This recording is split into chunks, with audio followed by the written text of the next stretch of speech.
Hello, my name is Toby Shapshak, and I like to speak to interesting people about interesting things. And one of the most interesting people in the tech industry has had a front row seat at arguably the largest and most important tech company in the world for the last 30 years is Brad Smith, who is the vice president and everyman of Microsoft. Pleased to meet you, Brad. Well, thank you, Toby. It's great to be here. So you're in South Africa. You're here to make some pretty significant announcements.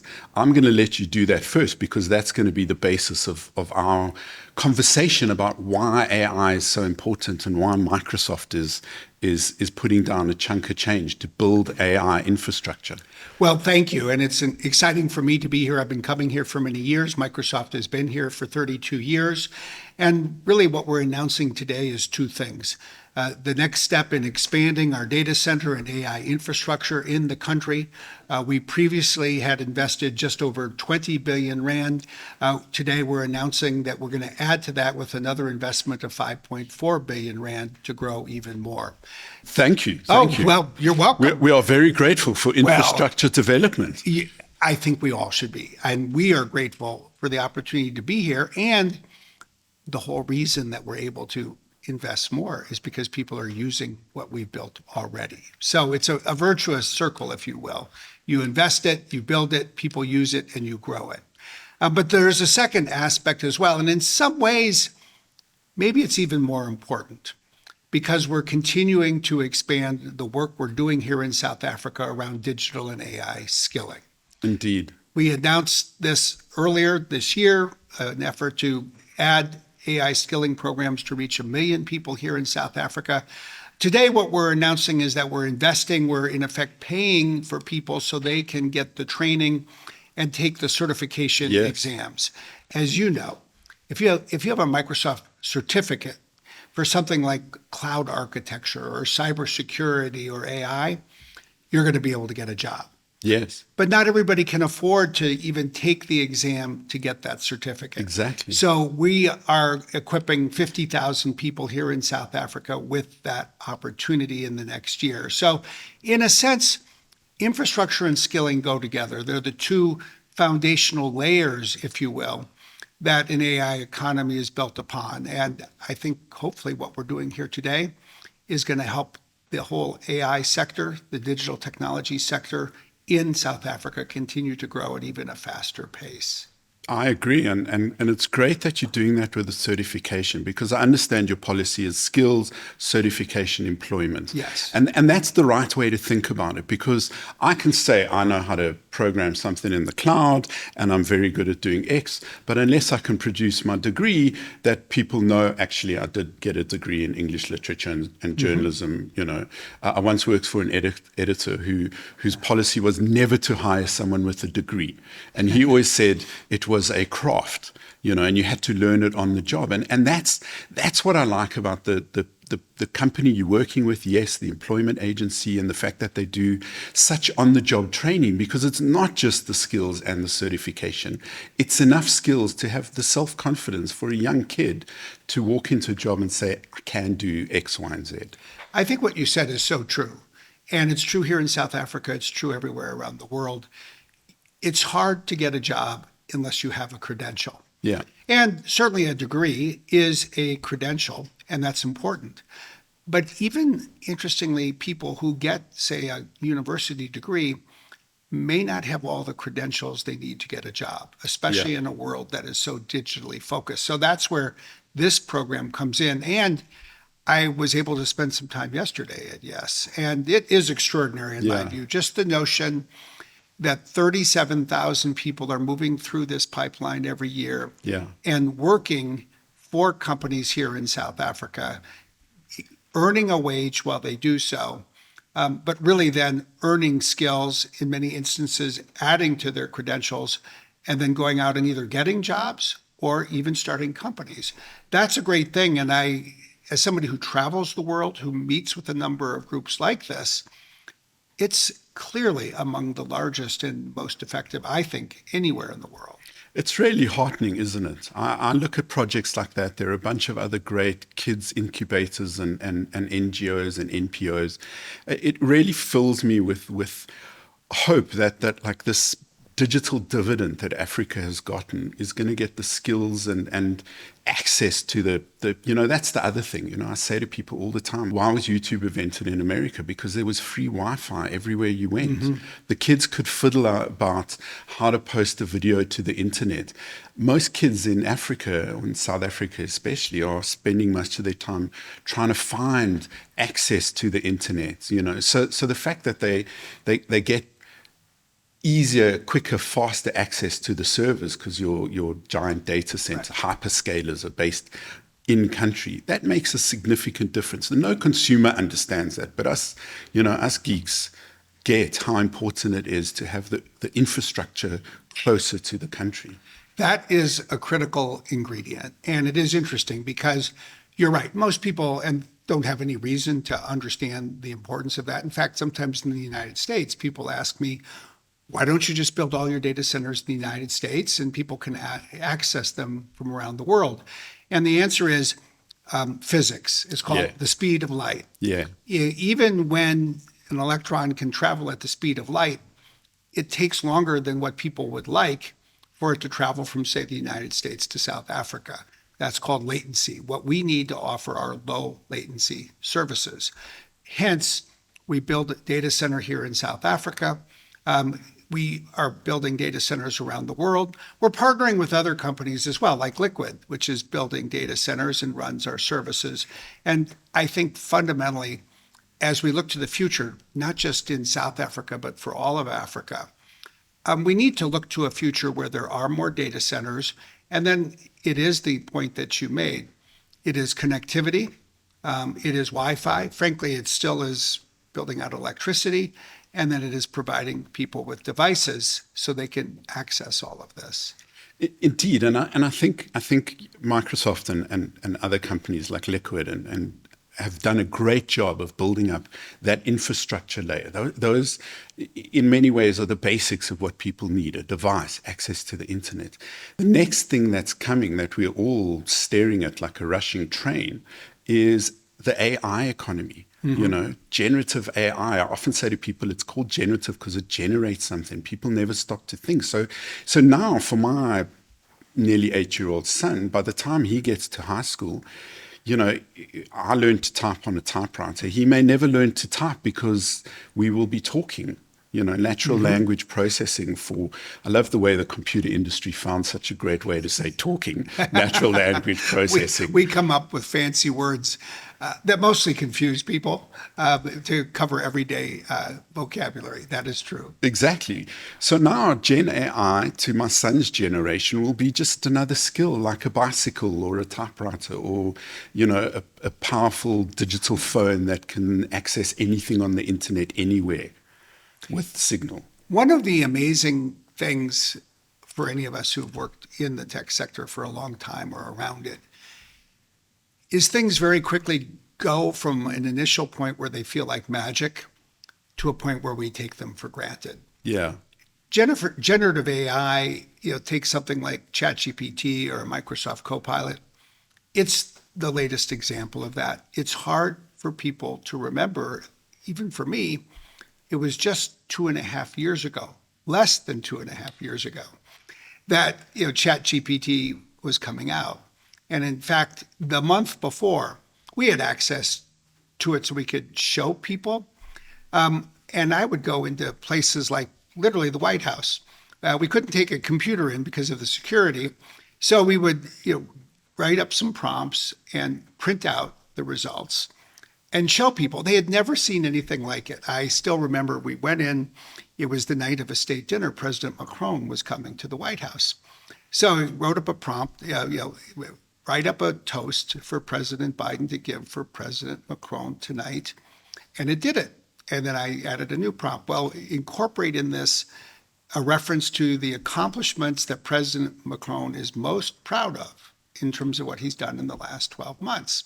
And people were like, oh my gosh, this can't be, it can't possibly work like this. And now it's like, well, of course it does. Yeah. And then everybody always is focused on what comes next. And that's good. That's the way it should be. But to go to your point, your child will really, for all practical purposes, never have known a world before that was possible. And so everything that he can dream about will be built on that foundation. Indeed, and it's that kind of thinking that we need to get into the youth, so that they think in that dynamic. And can then not only, I think in it, but then develop the practical skills so they can say, I can create these applications, or I can go to a place of employment and I can help people figure out how to use something like a co-pilot in the work that they're doing. Or in some cases, even go deeper in terms of taking business processes that exist today and using AI to make them better. Something like customer service. That's an area where we're seeing AI rapidly transform the way customer service works. Those really are the jobs of the future. And of course, by definition, they are built on the skills of the future. Indeed. Well, let's just have a quick look at what do you think some of the big things coming. What are the top 3 things you see are going to come through Gen AI and what it enables for us to do? What I would really do is step back and say, I think that we're living in a time when multiple technological advances are going to redefine what is possible. Let's start with generative AI, as you point out. It's going to continue to get better. And in basically every field of activity, it will help us discover drugs faster. It will help us address, say, climate needs more quickly. I do think it is a great tool for creators. Initially, there's been this debate, is it a threat to creators? I think it is a tool for creators even more than a threat. People who, like you want to use it to create more things faster, will be able to do so. But I think there's 2 other fields that are interesting to think about as well. One is quantum computing and the other is energy, especially say something like nuclear energy or fusion energy. And these will fit together. Quantum computing is starting to, I think, accelerate. I'm glad you brought it up because that was my last question. Yeah. But let's talk about it now. Yeah. I mean, an extraordinary discovery. I mean, I'm very excited. I came to your campus a few years ago. I was probably the only person who wrote with glee about what was being done, and your exec was just, wide-eyed. And it's extraordinary because it is the new frontier, I suppose. We did just in the last few weeks announce publicly the breakthrough that we have achieved. It's a new kind of computer chip. It's a quantum chip. It is based on what's called a topological qubit. It's really actually a new state of matter. Yes. And what it opens the door to is, in our view, the rapid scaling of more powerful quantum chips. And it still has, I'll say, some years in front of it before we can achieve our full vision of having, say, a commercial grade quantum computer. But we look at it and we now think that's years away, not decades away. And what it will mean is not necessarily that every field of life will be changed by quantum computing, because it's most impactful in areas that require intense, say, mathematical computation. But you think about agricultural science or technology, drug discovery, materials science, climate science and climate technology, areas like encryption. All of these will be massively transformed as we approach the point of having commercial grade quantum computers. And I think the aspect that should perhaps give us the greatest optimism is if you look at so many areas of human life today, including, say, the climate and sustainability, or things like human health, or improvements in agriculture. Think about what it can mean for a continent like Africa, which, most people would say, and I would definitely say, should be exporting its surplus, but today doesn't have a surplus to export. Quantum computing will be one of the tools that will really be part of Africa's future success. I don't want to get too geeky about this and spend too much time on it, but what I'm fascinated by is the potential for discovery of more medicines. I forget the statistics, but it's a tiny amount, 6% or something of the Earth's biosphere has been researched, and that's where we've gotten so many of the miracle drugs we have, the potential for what we could find in the rest of that. And as I understand it, the power to really do the crunching is going to come from quantum computing. And I think, as much damage as us humans are going to do to the environment and the climate, we're going to find ways to solve our own problems now that we've all worked out how bad things have become. I do think it, especially if you combine AI and quantum computing, if you think and just reflect a little bit about how much more rapidly, say, over the last 20 years, life sciences have improved, drug discovery has improved, how something like cancer treatment has been massively transformed with more precision and personalized medicine and treatment already. Yeah. And if this opens the door to the next phase of this kind of advance, and it should, then it really does create the foundation for a brighter future when it comes to healthcare. I mean, notice how we're not talking about servers and server racks, and we're not talking about computer stuff. 20 years ago, this conversation would have been about how many specs the processor would have. I mean, isn't it interesting that we've moved into a world where the benefits of the tech industry are what we see in our lives, the way we can work better, the way we can work faster, that my emails get summarized for me, even though I thought that wouldn't be a useful feature.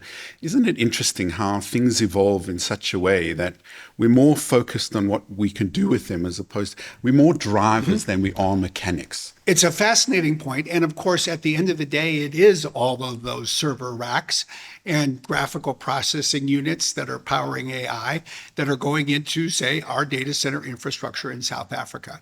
But to take your point, and I think put it in a really interesting context, I sat down with Bill Gates a couple of weeks ago for a podcast that I do in the United States. And Bill, as you may know, just published what is the first volume of what's going to be his 3-volume memoir called Source Code. It's really his origin story growing up. And so as we were talking about the past and then the future, I thought he made a really interesting point.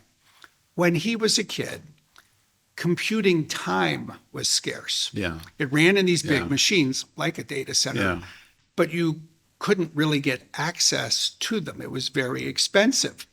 So he had to sort of beg and borrow and work overtime as a kid to get access to use a computer.